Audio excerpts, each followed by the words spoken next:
Now, imagine being able to fly a plane from the comfort of your own home. If you're every day, Jonathan. If you're a gamer, then it probably sounds too good to be true. One man from Bedfordshire is offering people a chance to take to the controls in a specially designed flight simulator. And as Nick Qureshi found out, Mark Lone doesn't have to travel too far. Welcome to Mark's world, doing what people do, leaving his house in suburban Leighton Buzzard, going to potter about in the garage. Only this is a garage with a difference. But just look what's hidden behind it.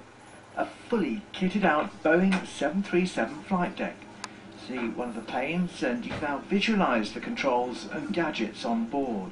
I couldn't afford to hire property, a commercial property to do it, and also I wanted the convenience of it being on the doorstep so that if I get home from work I could just jump out here and go off to New York or Hong Kong, wherever I want to go, and just lose myself.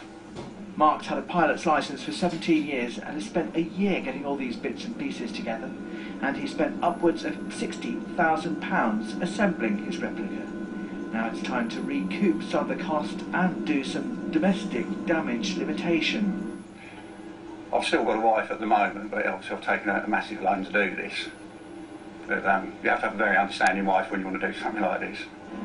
People wanting an hour's tuition here will have to pay £80 for the privilege. Kelvin is Mark's first customer. He is flying over Geneva Airport. Well worth the money, he says. I think it's fantastic. It's so real.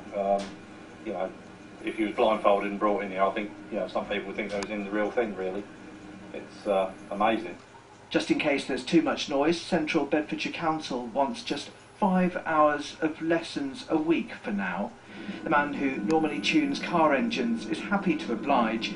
He spent the best part of 2 decades flying light aircraft to European destinations. Now, with his new business venture, Mark, and he hopes his customers, can go anywhere in the world. Nick Qureshi, ITV News, Leighton Buzzard.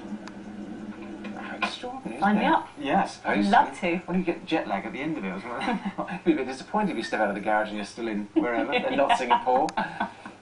Right, the ITV News